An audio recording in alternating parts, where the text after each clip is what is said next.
Now let's go live to the Hesburgh Library where Notre Dame Day reporter Catherine Dudas is standing by. Catherine?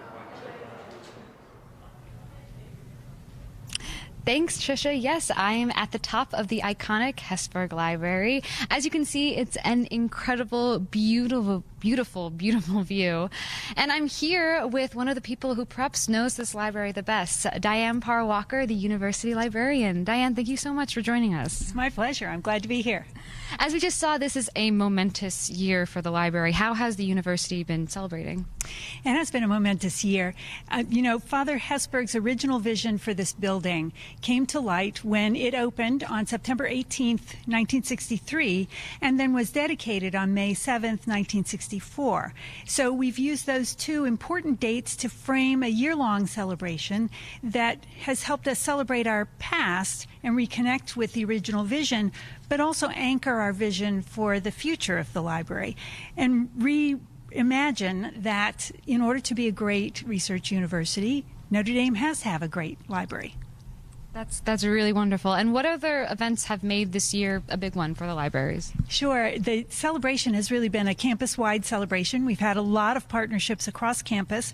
With campus partners, we've hosted over 50 events and told the library's story about its mission of connecting people to knowledge at least 50 times. Among the events that we hosted was the celebration that launched the year that you saw in the video. That was a partnership with student government, with alumni affairs, with Notre Dame Game Day, and many others.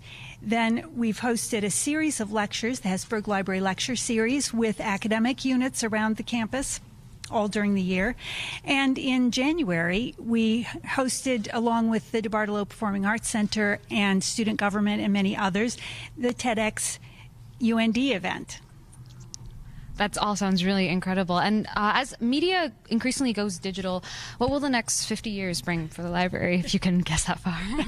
Good question. I wish I had a crystal ball.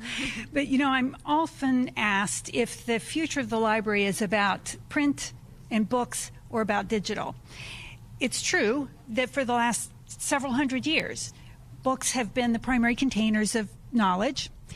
And it's also true that in the 21st century, now, our containers of knowledge have multiplied. We have electronic books and journals, but also news feeds and humongous data sets and emerging technologies that are transforming the way people do research in the 21st century.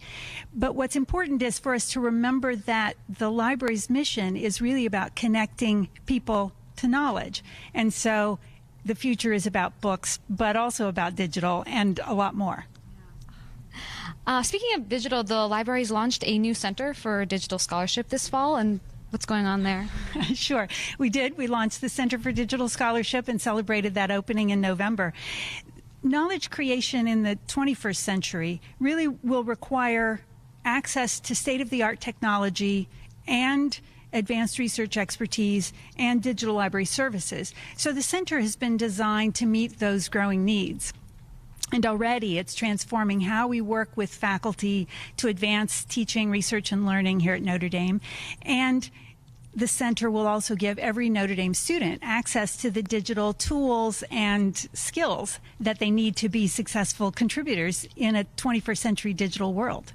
That sounds really exciting. That's really awesome. And then last question, can you tell us what you've planned for the grand finale for this year celebration? Sure. We're winding to a close because, as I say, dedication day was May 7th. And so our last public event will be this Friday and Saturday evenings here in the courtyard next to the reflecting pool, in collaboration with Notre Dame's Sacred Music program and featuring Notre Dame's brand new children's choir. They will do a performance of a piece by Benjamin Britten called Noah's Flood. It's based on the story of Noah and the Ark, and will be a multimedia open-air extravaganza, weather permitting. We've got our fingers crossed. And then finally, all during the year, we've been putting out individual milestones that are important in the history of the library. So we'll wind up our 50 Milestones campaign with our 50th milestone on May 7th. I'm going to not spoil the surprise and tell you what that milestone will be. So I'll encourage those who are viewing us to check back to the web or follow us on Twitter and Facebook to find out what our vision for a 21st century library that will continue to inspire academic excellence for the next 50 years and beyond looks like. That all sounds so great and so exciting. Thank you so much, Diane. And Jack, back to you in the studio.